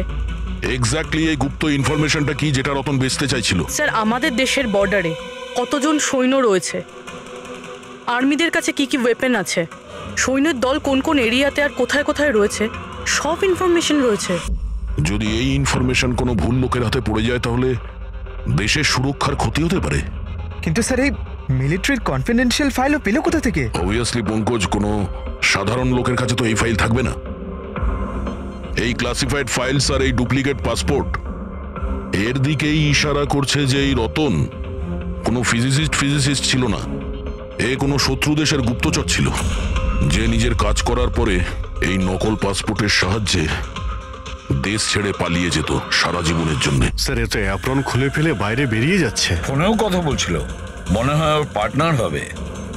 প্যাট্রিক, হোটেলের বাইরে যে কটা সিসিটিভি ক্যামেরা আছে সব কটা ফুটেজ চেক করো। স্যার যতক্ষণ না এই অচেনা স্টাফের ব্যাপারে জানা যাচ্ছে, এই সমিতা আর রতনের ভাই, এদের জিজ্ঞাসাবাদ করা যাক। স্যার। হ্যাঁ দা। স্যার এই রতন হয়তো ফিজিসিস্ট ছিল না, কোনো শত্রু দেশের গুপ্তচর ছিল স্যার। গুপ্তচর? হ্যাঁ স্যার, আমি ওর ব্যাগের থেকে এই নকল পাসপোর্ট পেয়েছি, আর ওর ল্যাপটপে এই গুপ্ত ফাইলস আছে স্যার, এই দেখুন। মাই গড, তাহলে খুব তাড়াতাড়ি রতনের বাড়ির লোকের সঙ্গে কথা বলতে হবে, আর ওই সমিতার সঙ্গেও। জানা তো যাবে যে রতন কোনো ফিজিসিস্ট ছিল নাকি কোনো গুপ্তচর। একে তো সবে আমার স্বামী খুন হয়েছে, আর এখন সিআইডির লোকেরা ওর উপর দেশের সাথে বিশ্বাসঘাতকতার অভিযোগ করছে। বৌদি, বৌদি নিজেকে সামলাও, এমনিতেই দাদার মৃত্যুর দুঃখে তোমার শরীর খারাপ। মিস্টার অমিত, আপনাকেও কিছু প্রশ্ন করতে চাই আমরা। আপনারা একসঙ্গে একই বাড়িতে থাকেন, কিন্তু কাল রাতে আপনার দাদার পিছু পিছু হোটেল রুমে কি করতে গিয়েছিলেন? আমি পাঠিয়েছিলাম ওকে ওখানে। তুমি পাঠিয়েছিলে? কি জন্য? কারণ রতন দাদা পুরো প্রপার্টি নিজের নামে করে আমাদের বাড়ি থেকে বের করে দিতে চেয়েছিল। দলিলপত্রেও কিছু গন্ডগোল করেছিলেন উনি, আর নিজের ভাইয়ের ব্যাপারে তো কোনো চিন্তাই ওনার ছিল না। এই যে তুমি কি বলছো দিয়া? বৌদি প্লিজ। এইসব কথাগুলো তো বাড়িতেও হতে পারতো, তোমার হোটেলে যাওয়ার কি দরকার ছিল? স্যার, আমরা ঝগড়াঝাটি করে বাড়ির পরিবেশ খারাপ করতে চাইছিলাম না, আর দাদা এই টপিকটাকে অনেক দিন ধরে অ্যাভয়েড করছিল। এই জন্য আমার মনে হয়েছিল হোটেলে গিয়ে কথা বলেই ঠিক হবে। কিন্তু রুম থেকে তো তুমি খুব তাড়াতাড়ি চলে এসেছিলে, তার মধ্যেই সব কথা হয়ে যায়। স্যার, হোটেলের ঘরেও আমি কথা বলতে পারিনি। দাদা খুব ঘুমের মধ্যে ছিল আর ক্লান্ত ছিল, সেজন্য খিটখিটে হয়ে গেছিল। সেজন্য আমি রাগে ওখান থেকে বেরিয়ে আসি। এই এত বড় বাড়ি থাকা সত্ত্বেও রতন হোটেলে গিয়ে থাকতো? হ্যাঁ স্যার, রতন খুবই ইন্ট্রোভার্ট ছিল।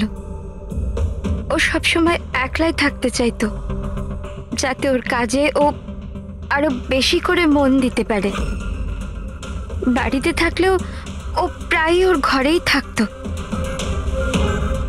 রবি, বাড়িতে ওর যখনই ডিস্টারবেন্স মনে হতো ও তখনই হোটেলে প্রায়ই চলে যেত।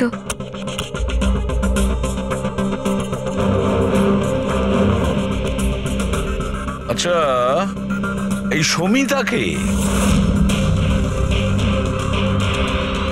সমিতা? প্লিজ কিছু করুন অফিসার, আমি সকালে মিসিং কমপ্লেন করেছিলাম, এখন সন্ধ্যা হয়ে গেল, আমার স্ত্রীর কোথাও কোনো খোঁজ পাওয়া গেল না। জামাই বাবু প্লিজ রিল্যাক্স, সমিতা দিকে পাওয়া যাবে। কি? সমিতা দেবী নিখোঁজ? হ্যাঁ। আপনারা? আমরা সিআইডি থেকে আসছি।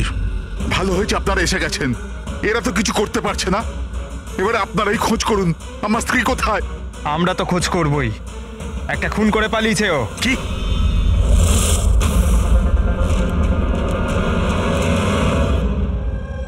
যদিও রতন আইনত আমার স্বামী ছিল, আমি ওর ব্যাপারে কিছুই জানতাম না। ও আমার সাথে কিছুই শেয়ার করতো না।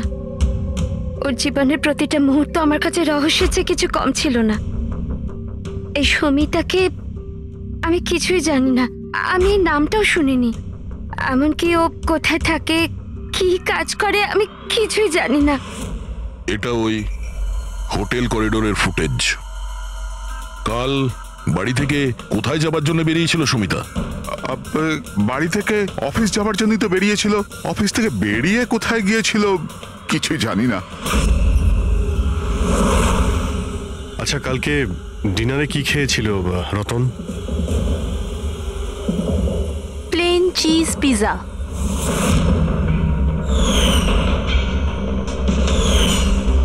তাই না বৌদি? হ্যাঁ। প্লেন চিজ পিৎজা, অদ্ভুত ব্যাপার না অভিজিৎ? হোটেলেও পিৎজা, আবার বাড়িতেও পিৎজা। দাদা হোটেলেও পিৎজা খেয়েছিল? একদমই ঠিক, সেই পিৎজা যেটা সমিতা নিয়ে এসেছিল। কিডন্যাপাররা ফোন করেছিল? সমিতাকে কিডন্যাপ করা সহজ নয়। আইবি টিমের লোকও ও সমস্ত ভাবে ট্রেন্ড যে কোনো বিপদ থেকে রক্ষা করবার জন্য। আইবি? আপনি আপনার দিদির রুমটা একটু দেখাবেন প্লিজ।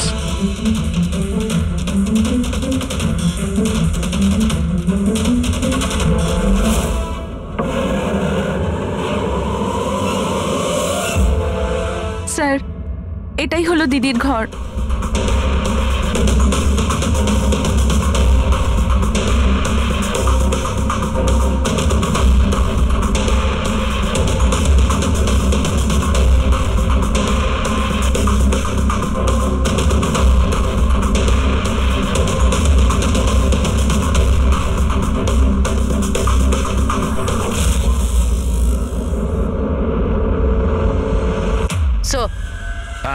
স্যার, একবার এদিকে আসবেন।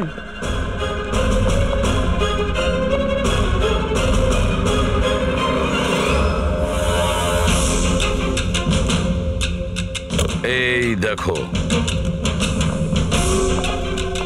রুমের ভেতরে আবার রুম।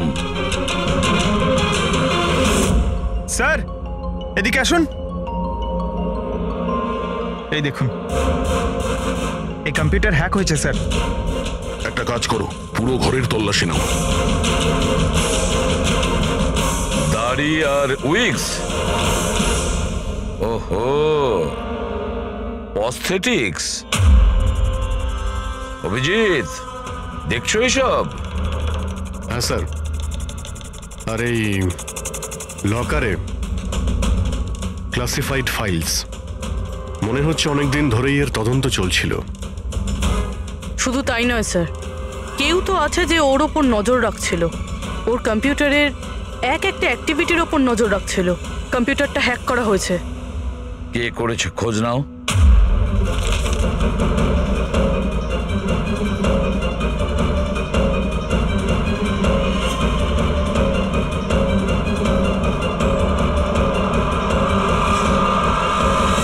এবার কি বলবেন আপনারা এই ব্যাপারে? আপনারা রতনের সঙ্গে একই ছাদের নিচেই থাকতেন, আর এই ব্যাপারে আপনারা জানেনই না। স্যার, আমরা কি করে জানবো স্যার? রতনদা তো নিজের ঘরে কাউকে ঢুকতেও দিত না।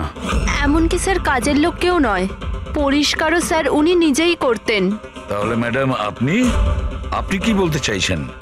হ্যাঁ, এটা তো বেডরুমের ভেতরের ব্যাপার। স্যার, আমি আপনাকে বললাম না, আমি কিছুই জানি না। আরে, এই কবে আর কি করে? হ্যাঁ দয়া। স্যার, সমিতা বাড়িতে নেই স্যার, ও নিখোঁজ। আইবি বিউরোতে কাজ করে স্যার। স্যার, আমরাও ল্যাপটপ চেক করেছি। পুরবী রতনের ল্যাপটপে যে ইনফরমেশন গুলো পেয়েছিল স্যার, ওই সমস্ত ইনফরমেশন এখানে সমিতার ল্যাপটপেও আছে। এই ইনফরমেশনটা লিক করে দেশ ছেড়ে পালিয়ে যাওয়ার চিন্তা ছিল। তাহলে দয়া, এই সমিতা আইবিতে চাকরি করত, তার মানে দেশের সমস্ত তথ্য ওর কাছে আগে থেকে ছিল, যেগুলো ও রতনকে দিত, আর রতন সেগুলোকে বিক্রি করত, আর দুজনেই এর থেকে রোজগার করত। হ্যাঁ স্যার, কিন্তু এইবার ও ডবল ক্রস করে দিয়েছে রতনকে। ওকে প্রাণে মেরে দিয়েছে আর মেরে এখান থেকে পালিয়ে গেছে। এই সমস্ত ইনফরমেশন জোগাড় করো আর ব্যুরোতে নিয়ে এসো।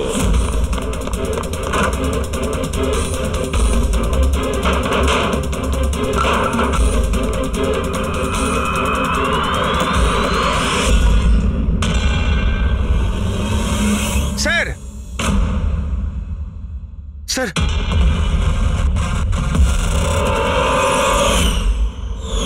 সমিতা, সমিতা। হ্যাঁ দয়া। স্যার, এই বিক্রম আর অঞ্জলি, এদের যে অ্যালাবাইজ আছে ওগুলো আমরা চেক করেছি। যখন খুন হয়েছিল ওই রাতে বিক্রম গ্র্যান্ড রোডে ট্রাফিক জ্যামে ফেসেছিল, আর প্রায় রাত 2টোর সময় বাড়িতে পৌঁছেছে। আর এই অঞ্জলি? স্যার, এই অঞ্জলিও রাত্রির 12টা পর্যন্ত কাজ করেছে, আর প্রায় রাত্রি 1:30টার সময়ও বাড়িতে পৌঁছেছে। দয়া, এসব দেখে মনে হচ্ছে এটা সাধারণ কেস নয়, দেশের সুরক্ষার সঙ্গে জড়িয়ে রয়েছে। স্যার, হ্যাঁ স্যার, এই দেখুন স্যার, ঠিক ব্লাস্টের আগে ওই সকাল 6টা 6:30 নাগাদ এই লাল গাড়িতে একজন মহিলা বেরিয়েছিল। স্যার, হ্যাঁ, ওই যে নকল হোটেল স্টাফটা ছিল না, ও তখনই বেরিয়েছে, কিন্তু অন্য গেট থেকে। এই দেখুন। ও, পুরবী, কটা নাগাদ গাড়ি এসেছিল? 6টা নাগাদ। বেরিয়েছে 6:30, মানে আধ ঘন্টা পরে। আচ্ছা, ছবিটা একটু জুম করো তো, দেখি তো একটু। রবি, আমাদের ডেটাবেসে কিছু নাম আর ফেস আছে যারা দেশের ক্ষতি করতে পারে। এটা বেইমান আর গুপ্তচরের লিস্ট। এদের ফেসটা স্ক্যান করো আর ওদের সঙ্গে ম্যাচ করে দেখো। আর পঙ্কজ, আরটিও থেকে জানো যে এই গাড়ি কার নামে রেজিস্টার করা আছে। স্যার, কেসটা কিন্তু ভীষণ কনফিউজিং। কিছুই মাথায় ঢুকছে না যে আসল ব্যাপারটা কি। ঠিক, একটা কথা পরিষ্কার যে দেশের সুরক্ষার সঙ্গে যুক্ত, অর্থাৎ যে এই রতন আর সমিতাকে মেরেছে না, সে কোনো সাধারণ ক্রিমিনাল বা অপরাধী নয়। বিষয়টা অন্যরকম। ওহো, হ্যাঁ দয়া, কি হচ্ছে? কিছু পেয়েছো? হ্যাঁ স্যার, পেয়েছি। এই মেয়েটা ছেলেটা ওই লিস্টে নেই স্যার যারা দেশের শত্রু, বরঞ্চ সেই লিস্টে আছে যারা দেশের সঙ্গে বেইমানি করে তাদেরকে ধরে মেরে দেয় স্যার। এরা দুজনেই আইবি অফিসার্স, আলিশা আর ঈশান। এসিপি প্রতিমান, আমি আপনার খুব সম্মান করি, তাই আমি কিছু বলছি না। যদি এই অভিযোগটাই অন্য কোনো অফিসার করতো তাহলে সে এতক্ষণে খুব পস্তাতো। শেখরবাবু, আপনি আইবির হেড, সেই জন্য আপনার এই হুমকি দেওয়া কথা সহ্য হতো না। এসিপি স্যার, আমি হুমকি দিচ্ছি না, আপনার অভিযোগের উত্তরগুলো দিচ্ছি। আপনি খুব সহজেই আমাদের ওপর রতন আর সমিতার খুনের অভিযোগ লাগালেন। আপনার কি মনে হয় যে ওরা দেশের শত্রু ছিল তাই আমরা ওদেরকে মেরে দিয়েছি? আমি অভিযোগ করছি না, আমি সরাসরি প্রশ্ন করছি। এই যা কিছু ঘটেছে সেটাই কি সত্যি? দেখুন স্যার, আমরা জানি যে আপনারা জানেন যে এরা দুজন দেশের সুরক্ষার সঙ্গে সম্পর্কিত কোনো ইনফরমেশন শত্রুদের বেচতে যাচ্ছিল।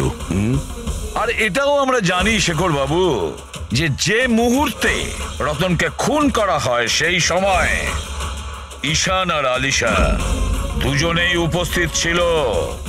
রতন খুন হওয়ার একটু আগেই ঈশান রতনের রুমে গিয়েছে। সমিতা রতনের রুমে পিৎজা নিয়ে গিয়েছিল, এমন একটা পিৎজা যার মধ্যে অজ্ঞান করার ওষুধ ছিল। হ্যাঁ, তাহলে হতে পারে আপনারা ওকে এমন কিছু বলেছেন যে আমাদের জন্য কাজ করে দাও আর রতনকে মেরে দাও, তাহলে আপনারা ওকে ছেড়ে দেবেন, তাই তো? সেটা নয় আলাদা প্রশ্ন, কারণ তার আগে সমিতাকে মারা হয়েছে তার নিজেরই ঘরে। হ্যাঁ, এটা ঠিক যে আমরা রতন আর সমিতার অবৈধ কাজের ব্যাপারে জানতে পেরে গেছিলাম, আর আমরা সেই জন্য শুধুই ওদের ওপর নজর রাখছিলাম। তবে এমন কোন গল্প শোনাবেন শেখর বাবু যেটাকে বিশ্বাস করা যায়? স্যার, আপনি শেখর স্যারের সাথে এরকম ভাবে কথা বলতে পারেন না। আর তুমিও এসিপি স্যারের সঙ্গে এইভাবে কথা বলতে পারো না। Relax boys. আলিশা, তুমি বলো, তোমরা দুজন ওই দিন হোটেলে কেন গেছিলে? স্যার, রতনের ল্যাপটপ থেকে সেসব ফাইলসের কপি বানাতে যেগুলো সেদিন শত্রু দেশকে ইমেল করা হয়েছিল, যাতে আমরা এটা জানতে পারি যে আমাদের কোন কোন গুপ্ত ইনফরমেশন ওদের কাছে পৌঁছে গেছে। তাহলে এবার আপনাদের শান্তি হয়েছে তো? আমাদের উদ্দেশ্য শুধুই নজর রাখা ছিল, মারার ছিল না। হ্যাঁ, যদি দরকার পড়ে আর আমাদের কাছে অর্ডার থাকে তাহলে এইরকম দেশের শত্রুদের মারার জন্য আপনাদের মতো লোকের পারমিশনের দরকার নেই। স্যার, আপাতত তো টেনশনের খবর এটাই যে যারাই ওকে মেরে থাকুক না কেন, ওরা দেশের সিক্রেট ইনফরমেশন পেয়ে গেছে, আর ওরা এই ইনফরমেশন যাকে খুশি দিতে পারে, শত্রুদের, মাওবাদীদের অথবা অন্য কাউকে।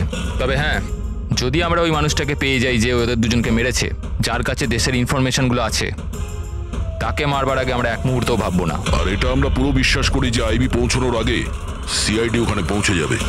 এসিপি প্রদ্যুমান, আপনার অফিসারকে এটা বোঝান যে এই সময়টা একে অপরকে চ্যালেঞ্জ করার নয়, বরঞ্চ একসাথে মিলে কাজ করার। শেখরবাবু, দেশের জন্য আপনারা যতটা চিন্তা করেন ততটা চিন্তা সিআইডিরাও করে থাকে।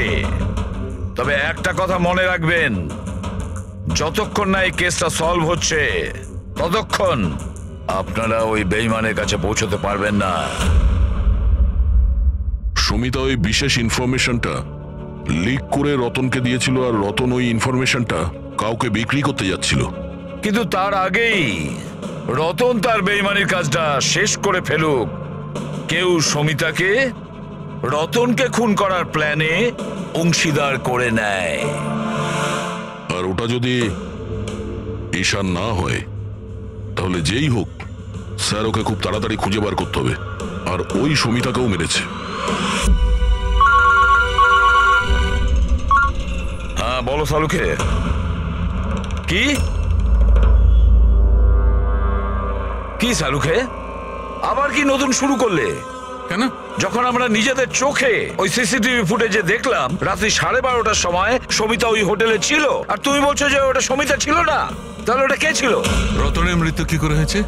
রতনের মৃত্যু হয়েছে বিষের কারণে। ওই যে ডাটটা আমরা রতনের বডি থেকে পেয়েছিলাম, তাতে এত ভয়ঙ্কর বিষ লাগানো ছিল যে সেকেন্ডেই রতনের মৃত্যু হয়েছে। আর স্যার পয়েন্ট নাম্বার 2, এই মাইক্রোওয়েভে ডার্ট ফিক্স করার জন্য খুনি অনেক সময় পেয়েছে, কারণ এই ওষুধ মেশানো পিৎজা খাওয়ার জন্য ও একেবারে বেহুশ হয়ে পড়েছিল। বস, যে নেশার ওষুধটা পিৎজা পাওয়া গেছিল, সেই নেশার ওষুধটা আমরা রতনের পেটে পেয়েছি। হ্যাঁ, পুরো ইনগ্রেডিয়েন্টসটা আমরা ভালো করে চেক করতে পারিনি, কিন্তু ঠিক আছে সালুকে, আমি সবকিছু মেনে নিলাম। আগে এটা বলো, এই সব কিছুর পেছনে সমিতার ওখানে হোটেলে থাকা না থাকার কি কানেকশন আছে? সেটাই বলছি বস। ও ডায়াবেটিসের পেশেন্ট ছিল, সুগারের পেশেন্ট। ওই মহিলার মৃত্যু হয়েছে কোনো ভেজাল দেওয়া ইনসুলিনের কারণে। আর সব থেকে ইম্পর্টেন্ট ব্যাপার, ওই মেয়েটির মৃত্যুর সময় রাত 10টা থেকে 12টার মধ্যে। কি? এক্স্যাক্টলি। তাই 12টার মধ্যে যদি ও মারা গিয়ে থাকে, 12:30টার সময় ওকে হোটেলে কি করে দেখতে পাওয়া গেল? স্যার, যদি সুমিতা রতনকে না মারে, আর অমিত, ঈশান আর আলিশাও যদি না মারে, তাহলে রতনকে মারলো কে? আর ওই ফুটেজে যে মেয়েটাকে আমরা দেখেছিলাম, ও যদি সুমিতা না হয় তাহলে আর কে ছিল? সুমিতা। এসিপি স্যার, আপনি বোধহয় এটা জানেন না যে আমি কত বড় টেনশনে আছি। যদি ওই খুনি ধরা না পড়ে যে রতন আর সমিতাকে মেরেছে, তাহলে দেশ কত বড় বিপদে পড়তে পারে সেটা আপনি বুঝতে পারছেন না। আমি খুব ভালো রকম জানি শেখর বাবু, খুব ভালো রকম জানি। কিন্তু একটা কথা মনে রাখবেন, দেশের কোনো ক্ষতি আমি হতে দেব না। তার আগেই আমরা খুনিকে ধরে ফেলবো। স্যার, ওই খুনির আইডেন্টিটি আমরা সেখান থেকে পেতে পারি যেখান থেকে ওরা একে অপরকে মেল করেছিল।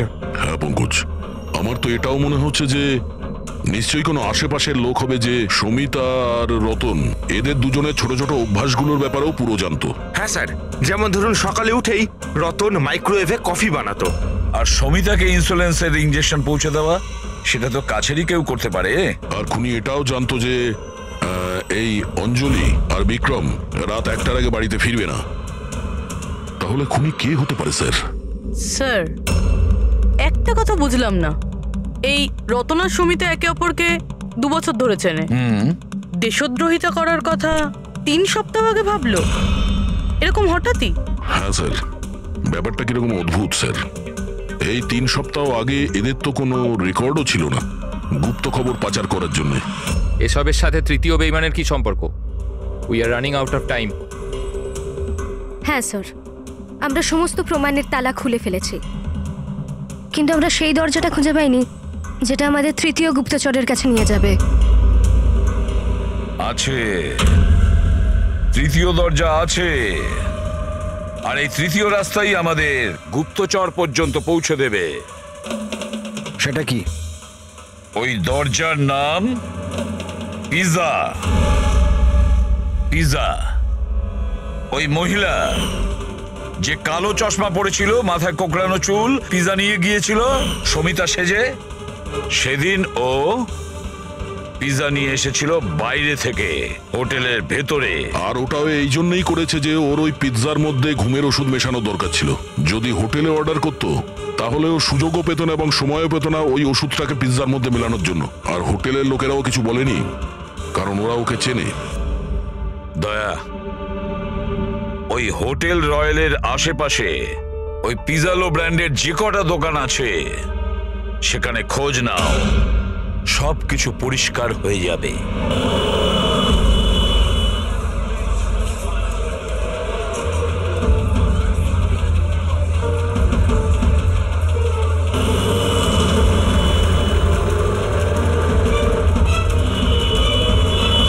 হ্যাঁ স্যার, কাল রাত 12:15টার সময় কেউ তো একজন এসেছিল পিৎজা নিতে, কিন্তু কোনো মেয়ে তো আসেনি, একটা ছেলে এসেছিল। এদের দুজনের মধ্যে কেউ ছিল? হ্যাঁ স্যার, এই ছেলেটা। বিক্রম?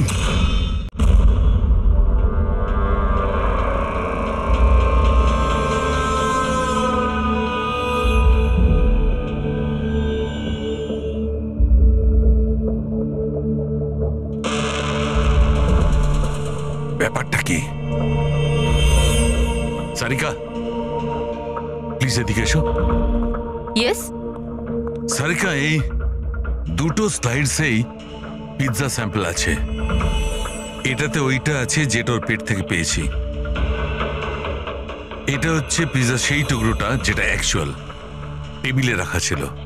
একটু দেখো দুটো। স্যার, এটাই তো অবভিয়াস যে এই পিজাটা খেয়েই রতন বেহুশ হয়ে পড়েছিল। এতে দেখার কি আছে? Do you think I am fool? না না, আমি সেটা বলতে নাকি কোনো কারণ আছে তাই তো তোমাকে দেখাচ্ছি। প্লিজ দেখো না। Sir, just sit. হ্যাঁ হ্যাঁ স্যার, দেখছি। অন্যটা দেখো।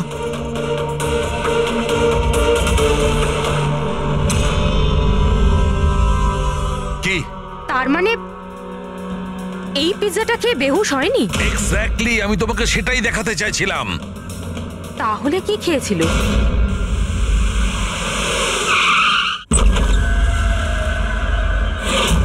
বিক্রম? বিক্রম? বিক্রম কি হলো?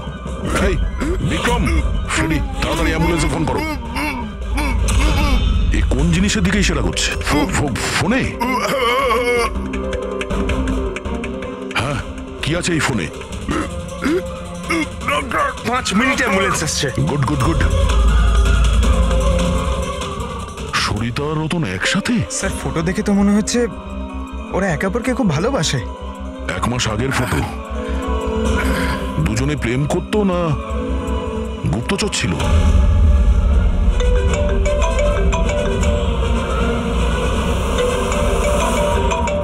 হ্যাঁ ডক্টর সালু। আরে ভাই, এই কেসটা তো একটা নতুন মোড় নিয়ে নিয়েছে। আবার কি হলো? মনে আছে ওই পিৎজা, ওই যে পিৎজাটা যেটা রতন খেয়েছিল, যার কারণে ঘুমিয়ে পড়েছিল? হ্যাঁ হ্যাঁ, ওই পিৎজা যেটা ওই নকল সমিতা হোটেলে নিয়ে গিয়েছিল। আরে ভাই, এইটাই তো খটকা। আসলে রতন ওই পিৎজাটার কারণে অজ্ঞান হয়নি। রতন অজ্ঞান হয়েছে অন্য কোনো জিনিস খাওয়ার ফলে। ও হয়তো হোটেলে আসার আগেই সেটা খেয়েছিল। হোটেলে আসার আগে? অভিজিৎ বলেছিল যে হোটেলে আসার আগে রতন পিৎজাই খেয়েছিল।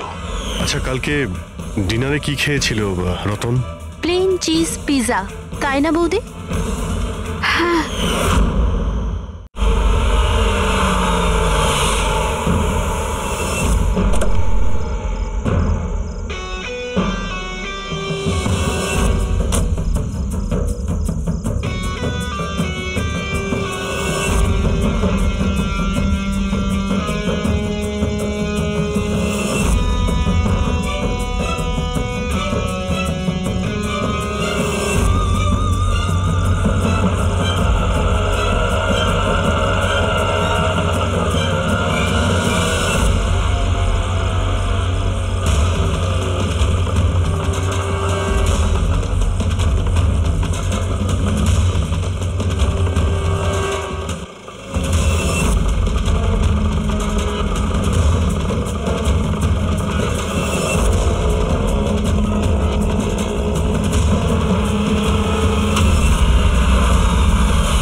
জেসমিন, তুমি এখানে কি করছো? এনারা আমাকে কিছু ইনফরমেশন নিয়ে আসতে বলেন। আমি কিছু জানতামই না ওই ইনফরমেশনের ব্যাপারে। এনারা আমাকে বলেন যদি আমি না আসি তো এনারা আমাকে মেরে দেবেন। এই জন্য আমি এখানে এলাম। তোমরা কারা? আমাদের তিনজনকে এখানে এভাবে ঠকিয়ে আনার মানে? দেশকে যাতে কেউ ঠকাতে না পারে সেই জন্য আমাদের কখনো কখনো আসামিদের ঠকাতে হয়। IB win. আপনারা তারাই না যারা রতন দাদাকে মেরেছেন? রতনকে কে মেরেছে আর কি মারেনি সেই সত্যটা খুব তাড়াতাড়ি সামনে আসবে, কিন্তু দিয়া, অমিত, আরও একটা সত্যি সামনে আসা বাকি। সেটা কি? সেটা হলো যে তোমাদের দুজনের এটা জানা উচিত যে তোমরা একটা দেশদ্রোহীর সাথে থাকছো, তাই না জাসমিন?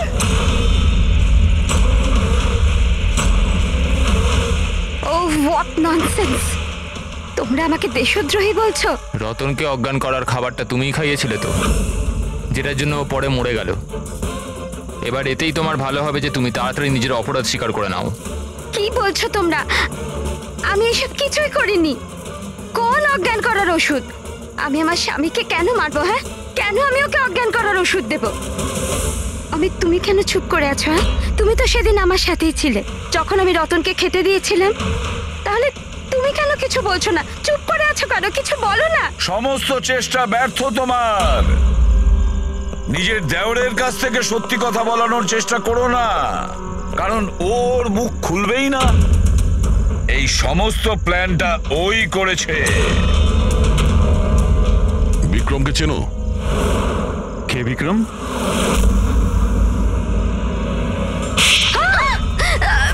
অমিত, আপনারা এদিকে আসুন। সেই বিক্রম যাকে সমিতার রতনের এক্সট্রা ম্যারিটাল অ্যাফেয়ার সম্পর্কে তুমি জানিয়েছিলে আর কিছু ফটোও পাঠিয়েছিলে হ্যালো মেসেঞ্জারে। এই দেখো, ডিসপ্লে পিকচারে তোমার মুখ আছে। কিছু মনে এলো? এটা কি?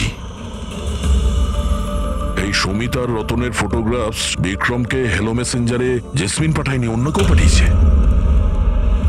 অমিত, দেশের ক্ষতি করার আমার কোনো উদ্দেশ্য ছিল না স্যার। এই যে বিশ্বাসঘাতক গুপ্তচর যে অ্যাঙ্গেলটা, এই সব কিছু আমার গেম প্ল্যান ছিল, যাতে আমি আইনকে ভুল বোঝাতে পারি। পুরো ব্যাপারটা ডিটেলে বলো। এইসব তুমি কেন করতে গেলে?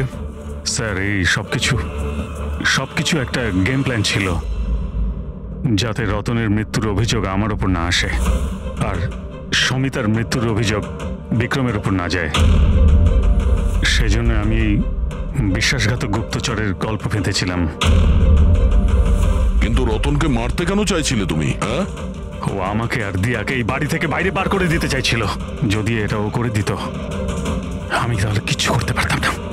কিন্তু আমার ভাগ্য ভালো ছিল যে সেই সময় আমি রতন আর সমিতার লাভ অ্যাফেয়ারের ব্যাপারে সবকিছু জানতে পারি। আর তখনই আমি এই সমস্ত প্ল্যানটা বানাই। আমি সমিতার হাজবেন্ড বিক্রমকে তার বউয়ের বিশ্বাসঘাতকতার প্রমাণ দিই। রাত তো এত হচ্ছে আমার যে মনে হচ্ছে ওকে ডিভোর্স দিয়ে দিই, কিন্তু কি করি? তাতে তো আমারই লোকসান। যদিও আমাকে ছেড়ে দেয় তো আমি নিজেই পথে বসে যাব। তাহলে ডিভোর্স দিও না, তার থেকেও বড় কিছু ভাবো। মেরে ফেলবো ওকে।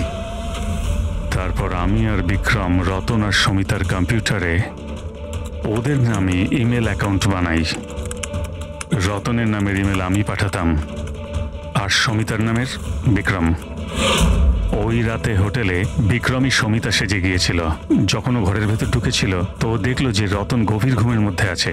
ব্যাস, তারপর ও মাইক্রোওভেনে ডার্ট ফিট করলো, একটু পিৎজা খেলো, নেশার ওষুধ মেশালো আর তারপর ঘর থেকে চলে গেল। আর সমিতাকে ওই বিষাক্ত ইনসুলেশন তুমিই দিয়েছিলে তো? হ্যাঁ, হোটেল যাওয়ার আগে আমি সমিতার বাড়ি গিয়েছিলাম।